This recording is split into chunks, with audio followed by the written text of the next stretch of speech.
the thing that I would say is that we are living in modern times, and Tanzania is moving in leaps and bounds towards socialism.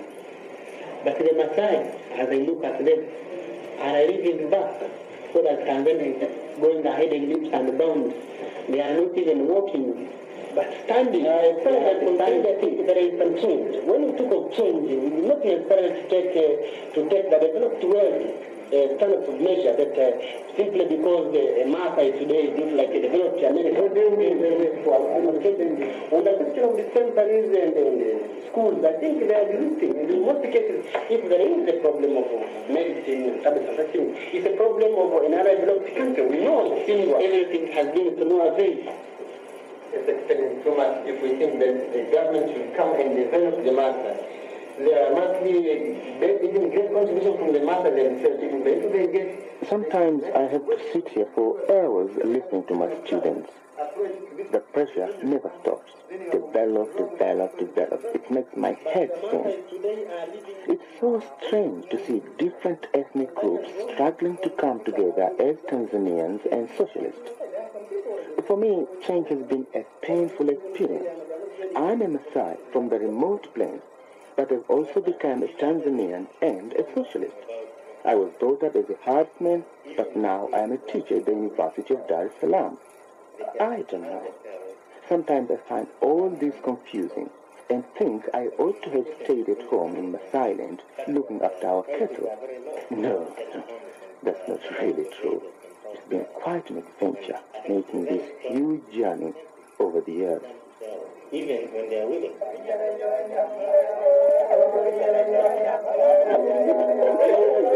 My name is Sayalel. I was born here on the plains of Sanjam, which are part of the Great Rift Valley in northern Tanzania.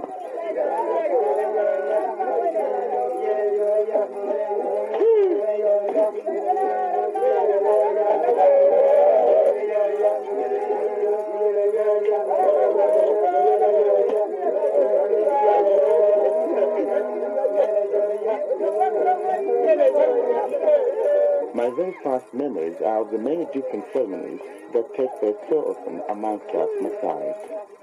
At first, I didn't really understand what they were all about. One seemed much like another, but they were very exciting. Lots of people came from various villages around to take part or watch.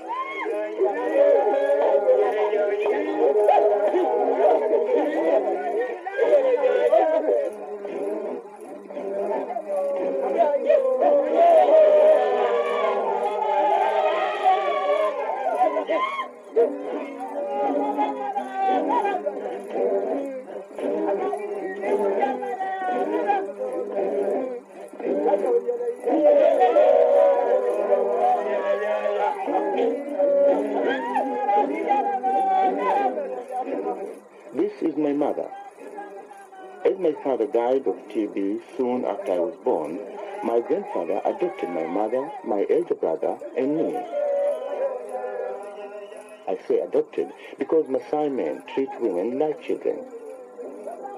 The men say, women are not wise. They aren't able to make decisions.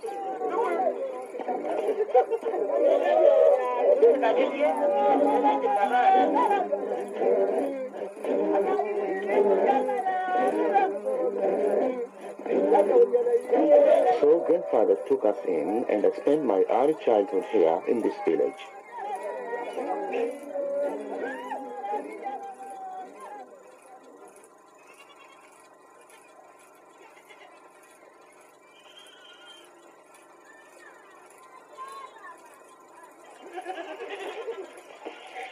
As young kids, we were always hanging about with the women. Mating is a women's duty, along with the hut building and collecting wood and water.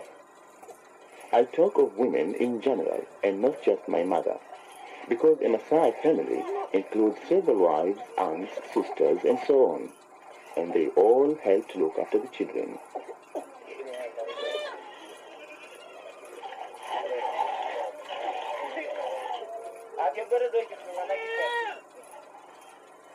Our parents were anxious to make us busy as soon as we could get about on our own. In this way, we grew up very quickly.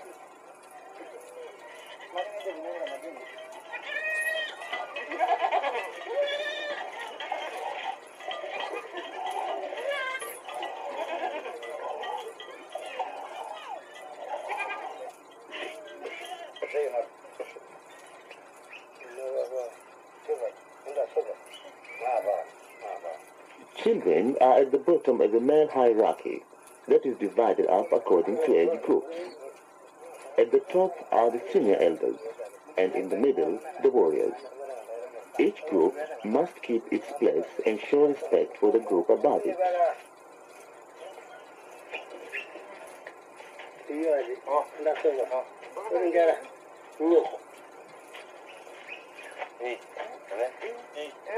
Women form a group on their own.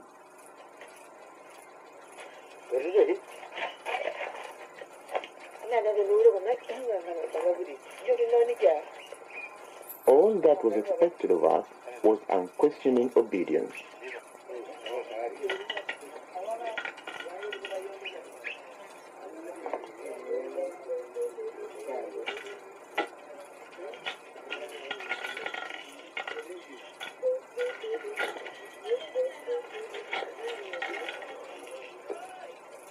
I realize a rigid social structure is necessary for survival out here.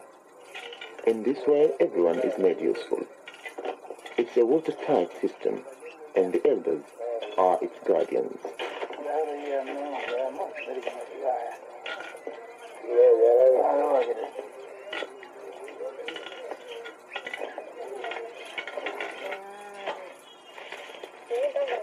The Maasai system is hard on kids and hard on women. The thing is, we were never really allowed to be kids. Even our games had a practical purpose. We loved to play with bows, knives, and spears, but we were only allowed to do this by the elders, on the grounds that it was part of our training to defend livestock from dangerous animals.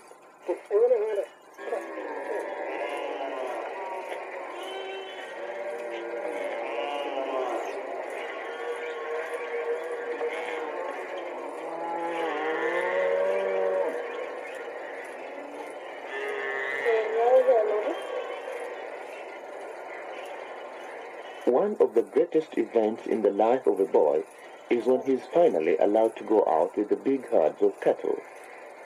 He may only be 8 years old, but he really feels a man.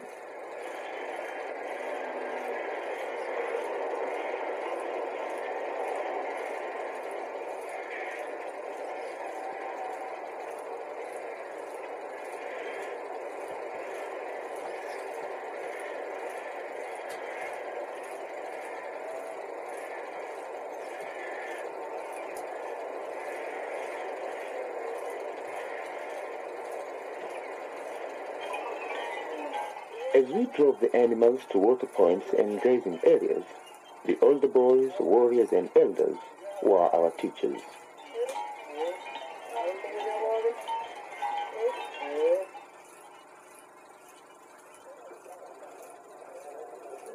Sometimes we drove the animals past 2 little stores at a place called Malambo. There was nothing we enjoyed more than stopping off here for a while.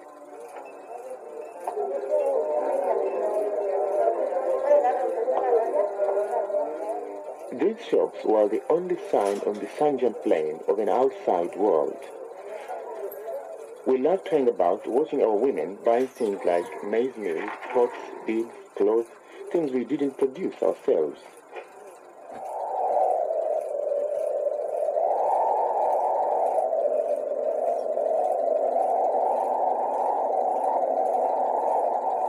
The dry seasons, 7 months of agony, sometimes more, and Western man's ideal of the noble savage is blown sky high.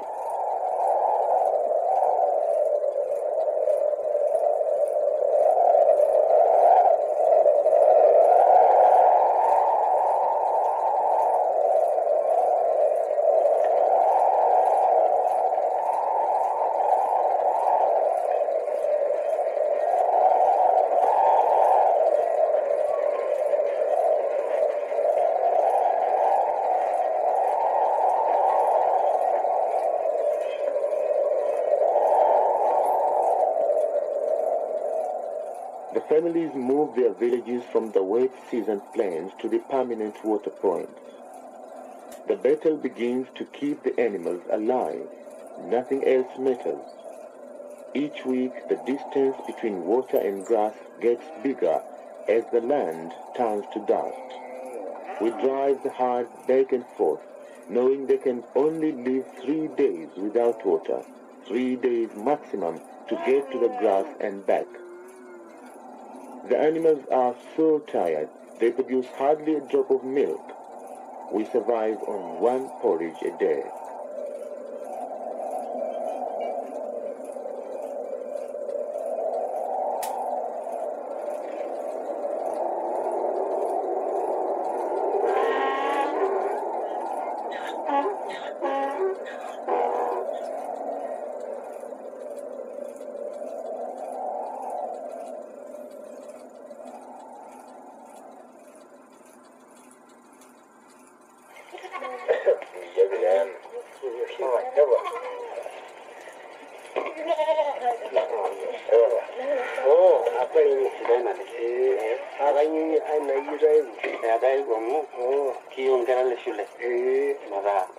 My role in Maasai society was interrupted by a serious event when I was 8. I shall never forget the grief I caused my family. A government official came to see grandfather and told him it was his turn to send one of his family to school. By law in Tanzania, each family must send 1 child to primary school. Grandfather tried to get out of it by making all kinds of excuses. I've only just enough boys to look after my herd. Grandfather said, if you take a boy, old men will have to look after the cattle. If you take a boy, the cattle will die of neglect, so will the old man. I cannot let a girl go. Life at school is too difficult for a girl.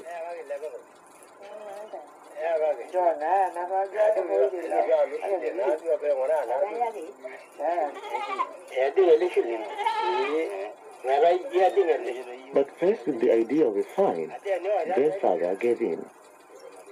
Mariti, my elder grandson, is too old. The only one who can go is Sayalel. Let Sayalel go.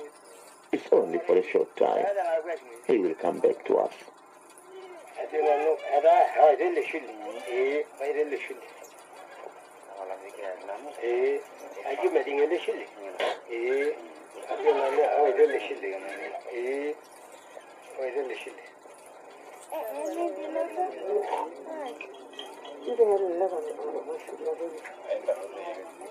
The women, especially my mother, were very upset.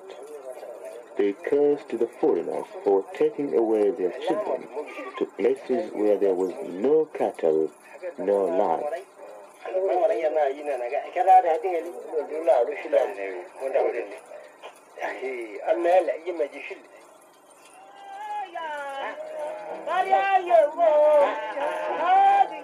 A few weeks later, early one morning, I left home for school.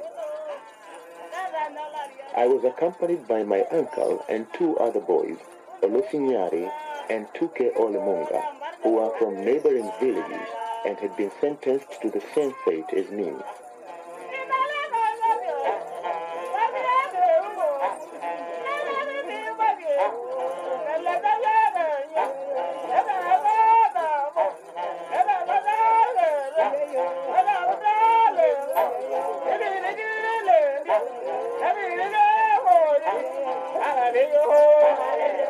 Something about the length of the journey upset me. It must have made me realize that my life could never be the same again.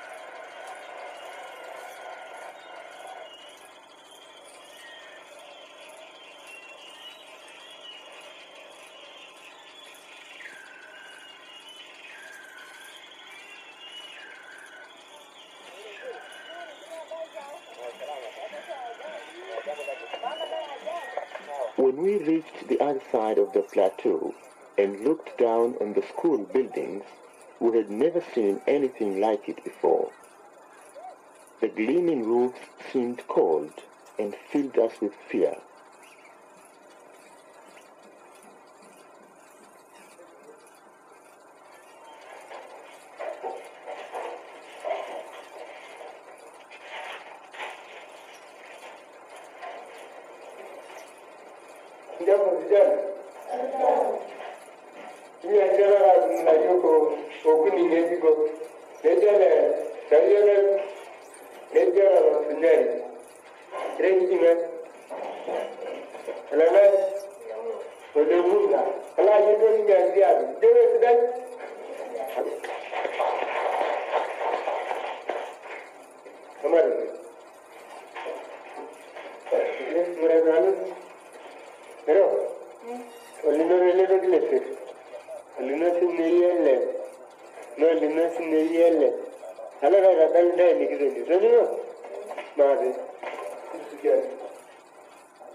The school was run and financed by the Lutheran Mission.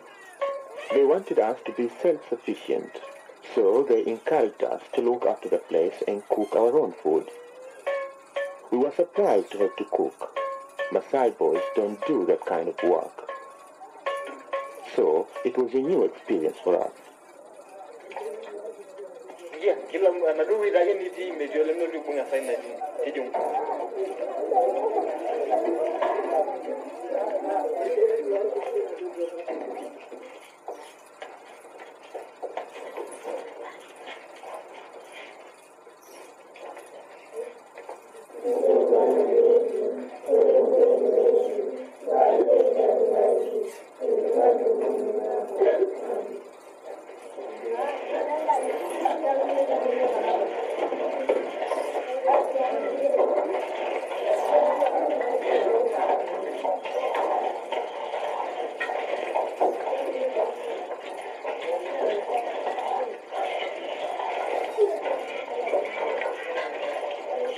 The food was also a new experience. None of us had ever eaten beans, and only a few had eaten maize meal. For the first weeks, the new food upset my stomach a lot. We were used to having only milk and meat, but the school couldn't afford such things.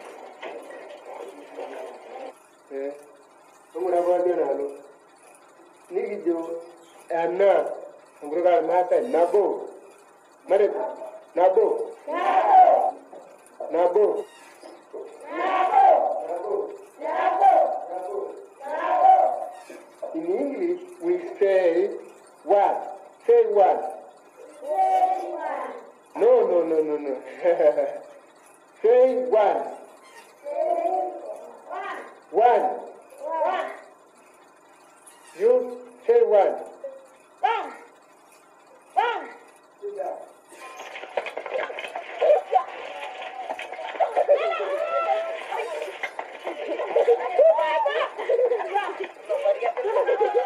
For the first time in my life, I had spare time to play. There was a very popular game we invented ourselves using pieces of wood and a ball made of rags. Two teams try to place the pieces of wood into a pile without getting hit by the ball. If someone is hit, he drops out, or he's meant to. Some boys forget to drop out and manage to get away with it. The opposition may pretend not to notice the cheating because then they can feel free to do the same.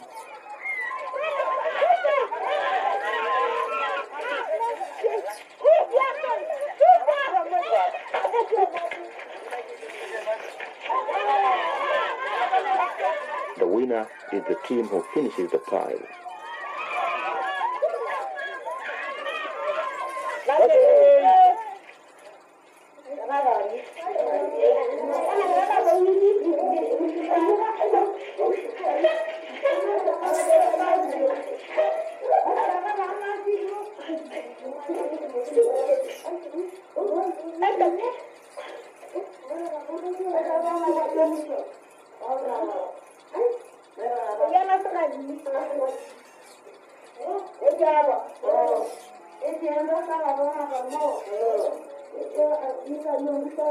Every night when we went to bed, each one of us in turn told the story to send the others to sleep.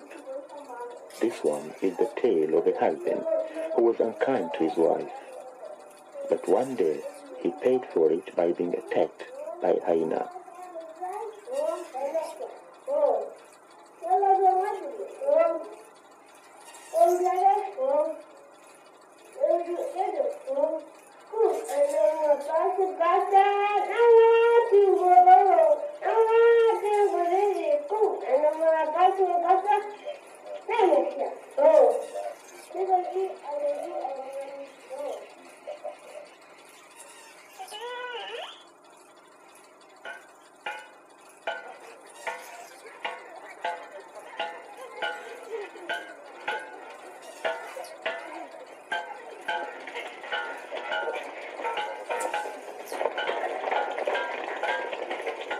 Every sunrise and sunset, we attended church service.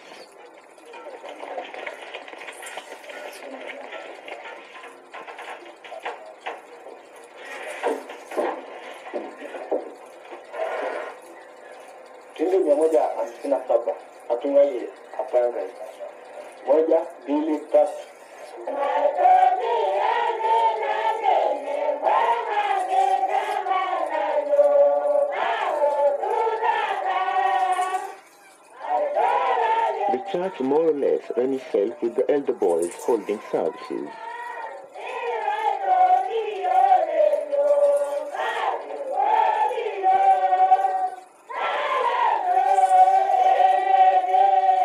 Newcomers who didn't know the words picked them up quickly.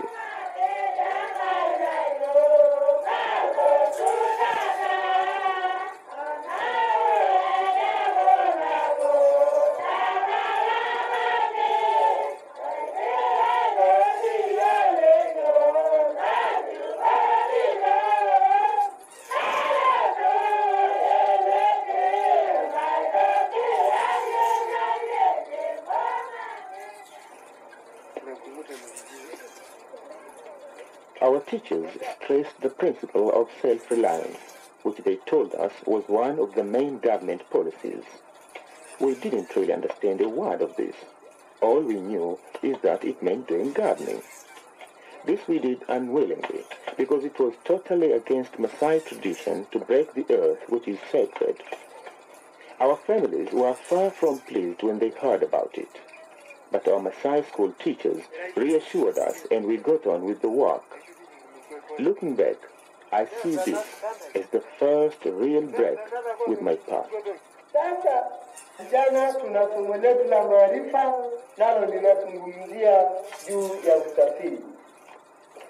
Kwa kwanza kabisa one of our teachers had lived in a big town, and he told us about instant light that came through wires, about donkey carts driven by engines which he called motor cars and trains.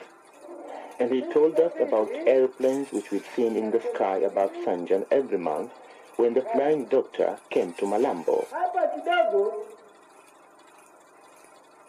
kuna tofauti kubwa.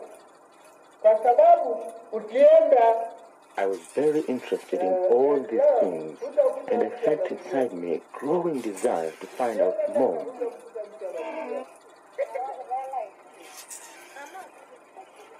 After 4 years at Arash, I passed my exams and went home. Tuke failed on purpose so he could drop out of school, much to the joy of his family.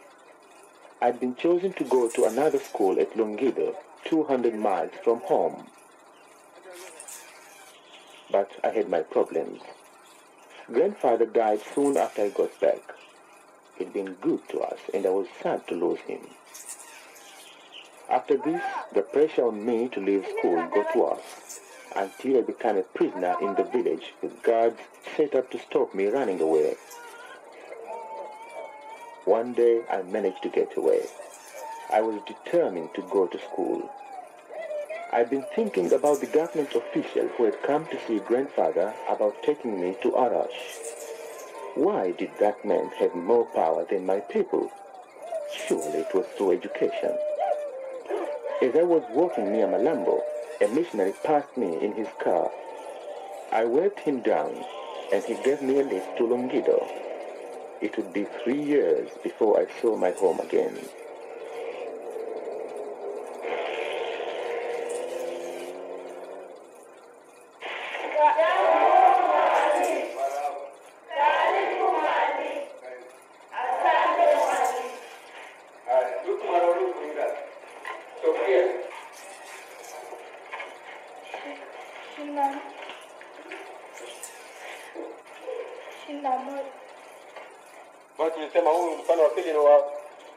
Longido was a government school, and it was free. All classes were in Swahili, which I had already learned at Arash. I was interested to find myself with other ethnic groups. Our teachers encouraged us to mix, and we started making friends. We spoke about our homes. Some of the kids who had lived in big towns felt superior. I also had my first girlfriend, Mary, a Chaga girl from Kilimanjaro.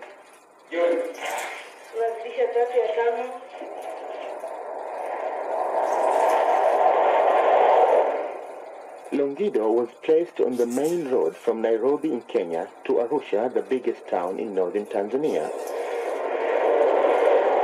One of the favorite pastimes was to go down and look at the cars.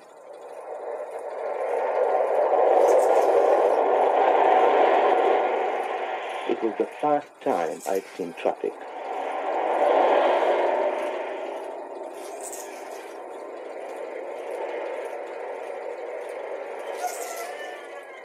Also by the main road was the village of Longido, a collection of small shops including a petrol pump that hardly ever had any petrol.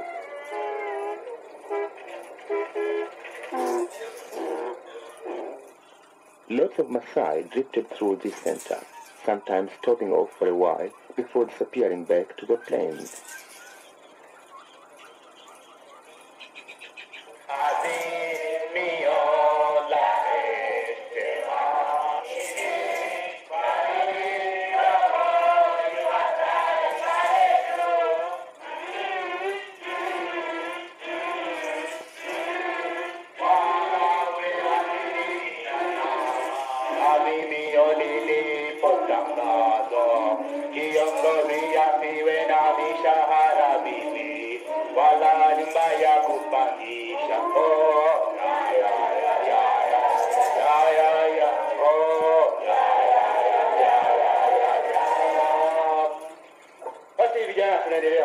As soon as we arrived at Longido, our political education began.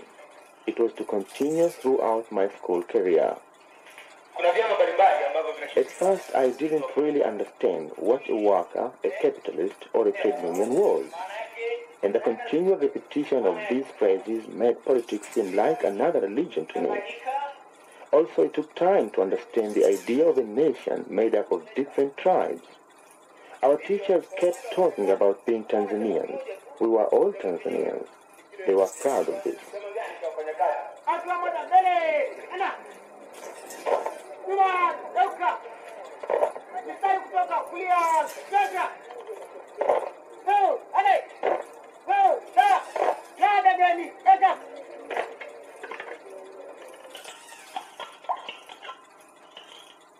One important thing happened at Longido that influenced the course of my life. Just 100 yards from the school grounds was the office of a vet called Parkepu. Every now and then, a group of us went to Parkepu's office to watch him working.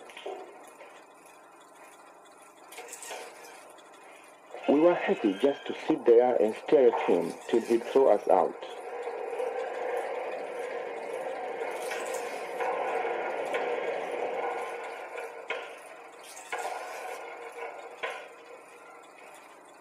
Parkepo was 100% Maasai.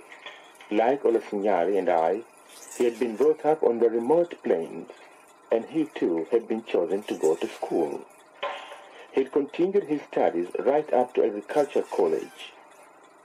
Then he returned to Maasai land as veterinary officer with one object in mind, to fight cattle disease.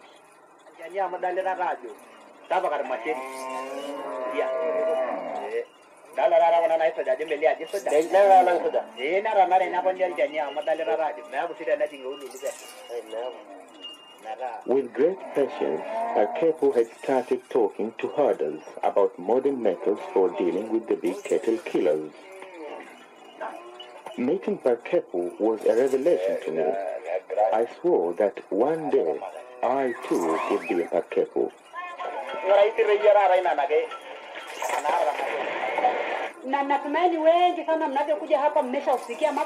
Another feast for our hungry eyes stood near the school, a new health center. Many hours were spent peering inside, listening to the head nurse, who was a very energetic person. Every day she cornered the patients waiting to see the medical assistant and talked to them about disease. Na kama mtakuwa mnasikiliza na kufuata masharti mnavyofundishwa na watu wa hospitalini, ni wazi kwamba ugonjwa utapungua sana. Na tembea kuni ningu nisikusudio masharti. Naja na nende na moja na alama. Everything was translated into Maasai, although few of our people came in those days as they were suspicious of modern medicine.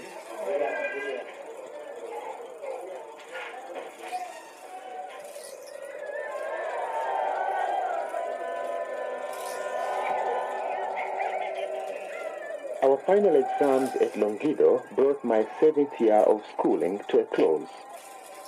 I decided to return home and face my family again. But to make sure I could get away from them to high school, I thought of a plan: circumcision. To be circumcised is to be a man. After that, your family can't tell you what to do anymore. Yes, I made up my mind. I'd go home and make sure I had my circumcision. I knew they couldn't refuse me.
Now a warrior and a man, and with my Longido exams under my belt, I left home again, taking the bus from Loliondo to Arusha.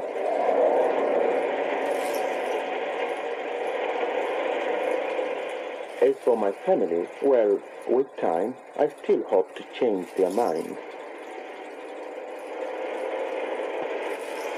My friend Tuke Olemunga from Arash came with me. He was going to town to look for work. His parents blamed me for his departure, claiming I'd been a bad influence.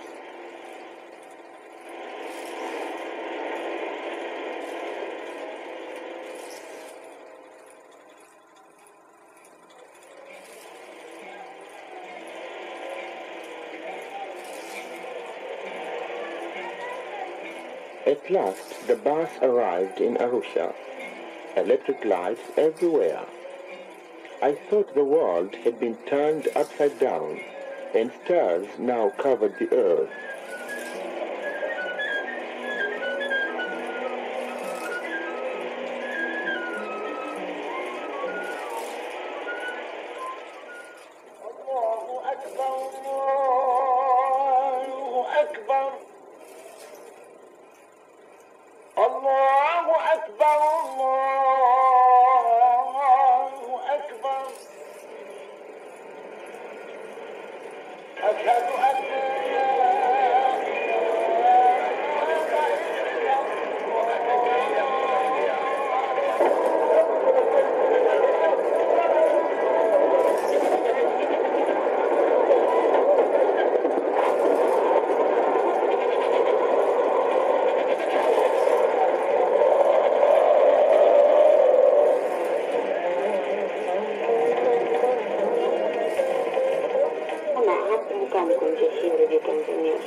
I'd heard a lot about Arusha from teachers and friends who'd been there. People in the north are proud of this town, and it is not just because of its size. It's because this is where the Arusha Declaration was made, which set Tanzania along the road to socialism. So I was pleased to see the monument commemorating President Nyerere's famous declaration.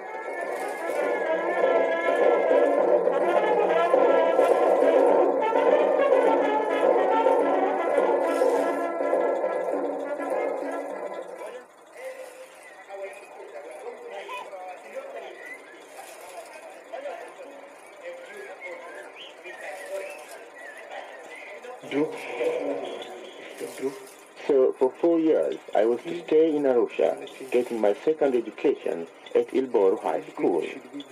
It was one of the biggest schools for boys in the country.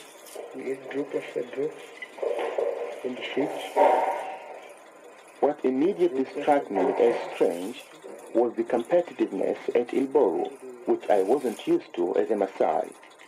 At home, what's important is the group, and we never experienced the envy that seemed to go with competition.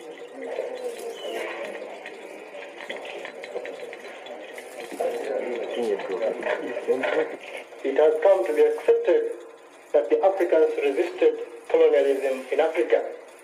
Although at the beginning people have had falsified the idea of African resistance, but now it has been accepted that the Africans resisted colonial penetration in Africa.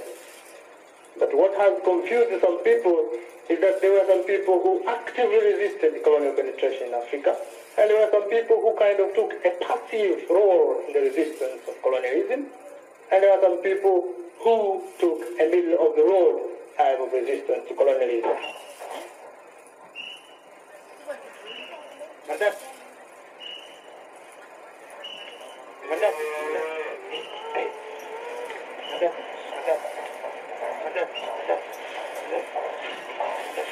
Like all schools in Tanzania, Ilboru had activities to remind its students of the country's policy of self-reliance. Apart from the usual gardening and maintenance, we had some cattle that we learned to look after in a scientific way. This was a very important addition. If my parents were so hostile to school, it was mainly because they believed we never learned anything of use to a herdsman.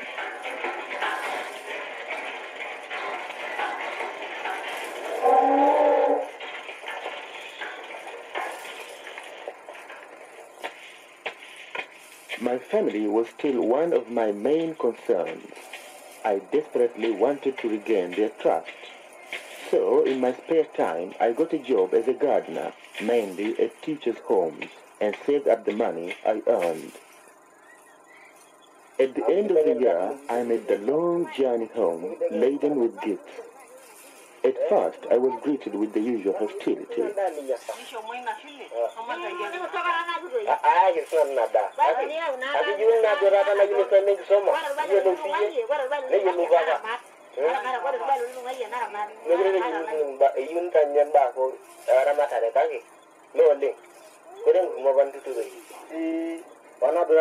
I gave them the gifts and told them about the kettle at El Boru. I told them I could always earn money now. I told them I was going to publicize our problems and get help to deal with marketing, water, and health. Eventually, my mother softened, and I began to regain her trust.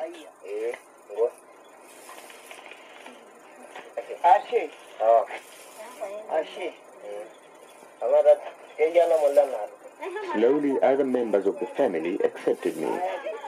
Every year I came home and the atmosphere began to improve. But today there are still some who refuse to listen to the rich boy who lost his spirit to the town.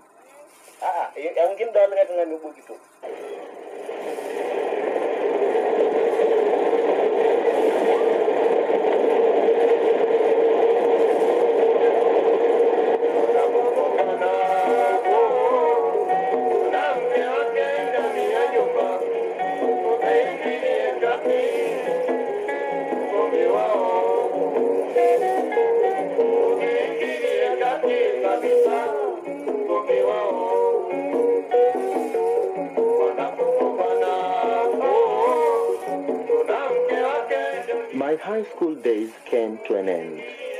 Another stage of my development was over. Now a whole new life awaited me as I headed for the university in Dar es Salaam to study economics.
Very important revolutionary change which must take place in the culture of a people. It is important to look at the place of education. Most societies, bourgeois societies and even socialist societies, look at education as investment in man. The traditional definition or explanation of who must have education becomes an important element. There is a school of thought that without population control, the developing countries will not get the economic and technological development that they desire. In other words, income per capita will not increase if per capita is constantly increasing. I spent 4 years here, And even in Britain, 4 years to listen, read, think. The more I learned about Tanzania in relation to the rest of the world, the more I understood our need for economic independence. Slowly a picture emerged of international marketing as a one-way system of advantages for rich nations only.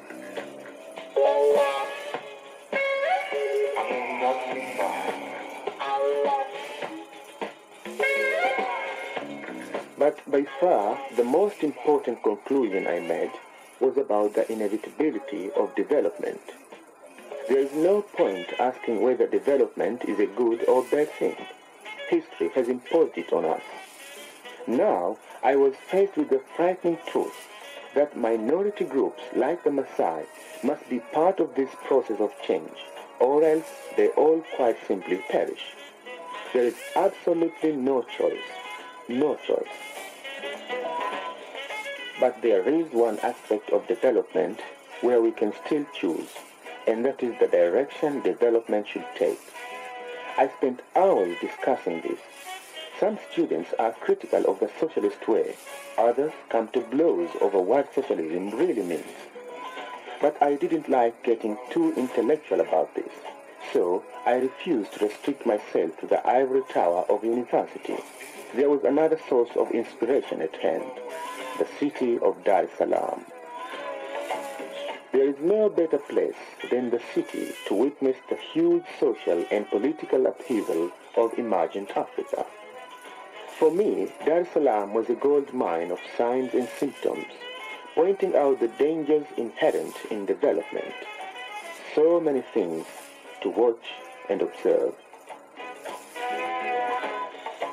As soon as I got my economics degree, I became an assistant lecturer at the university. Taking place in Africa has not been a very healthy kind of change. We know the impact of colonialism, the impact that colonialism has had on Africa. And what you might be characterizing as change is probably, and in most cases it is, just manifestations of the impact of colonialism on Africa and the culture of the African people. And so I think we have... Most people breathe a sigh of relief when they finish their studies and start working.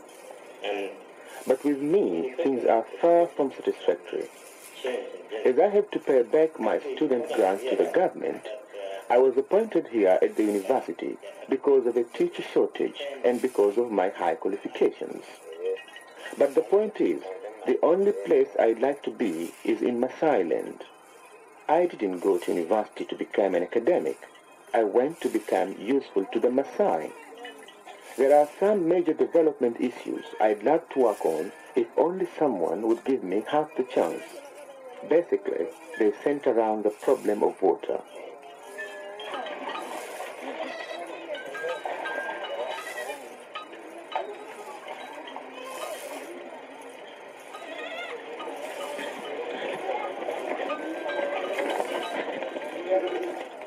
At home in Malambo, I found a good example of the complexity of the water problem. The government recently put in a water pipeline, much to the joy of the people.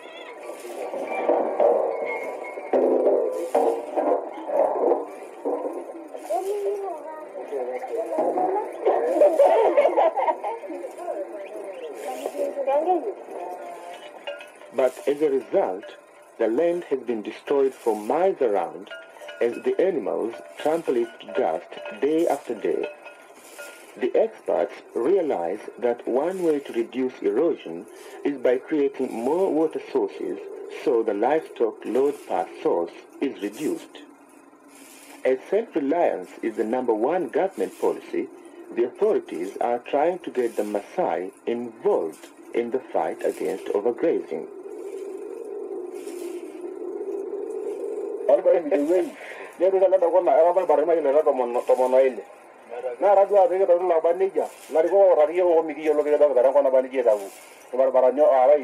Because the Maasai are suspicious of outside interference, their cooperation is hard to obtain. Here, at a place called Monduli Ju, elders met to discuss a government offer to supply materials for a pipeline, provided the Maasai themselves built it. At first, the elders were hostile to the idea. Pity the British have gone, some said. They have built it for us.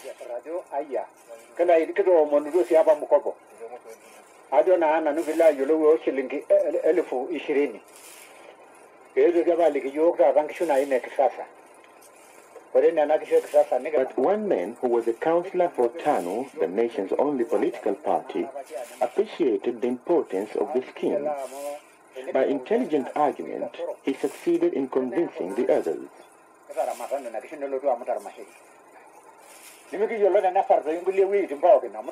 The work consequently carried out by Maasai warriors was an historic event.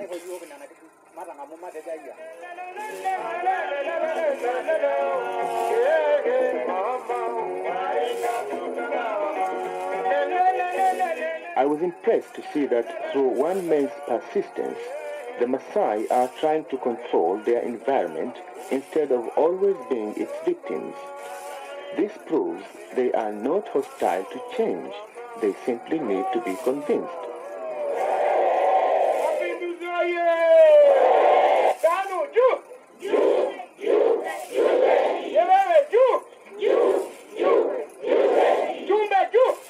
The party has enormous power, reaching right into the remote areas.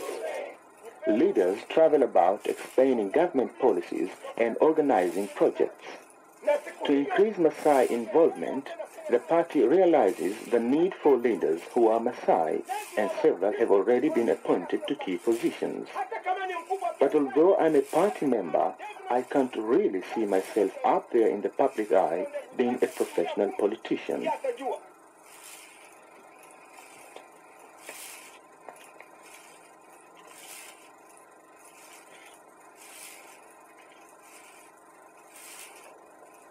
One day, while I was doing some economics research, I received a very interesting letter from my friend Olosinyari telling me he'd moved from the Longido Health Center to a new mission hospital at Endulen.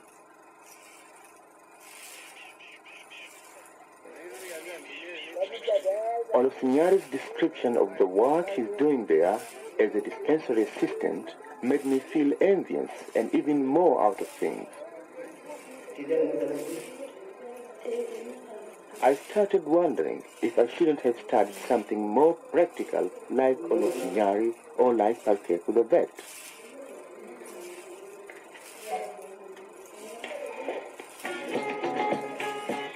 In his letter, Olosinyari described a big meeting held to celebrate the opening of the Catholic hospital.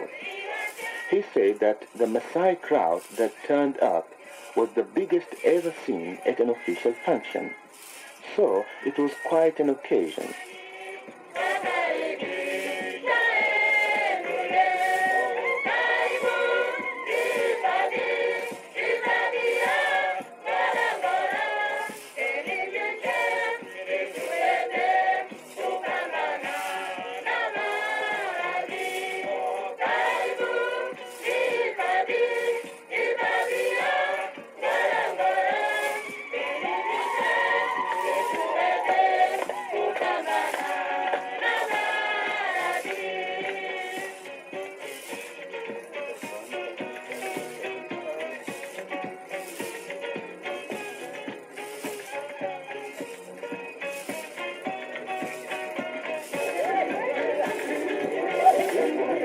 One thing upsets me a lot in Olosinyari's letter. He calls me a dreamer. I don't think I'm asking for the impossible. And why should I stop believing that there must be a place for me somewhere in Maasai land?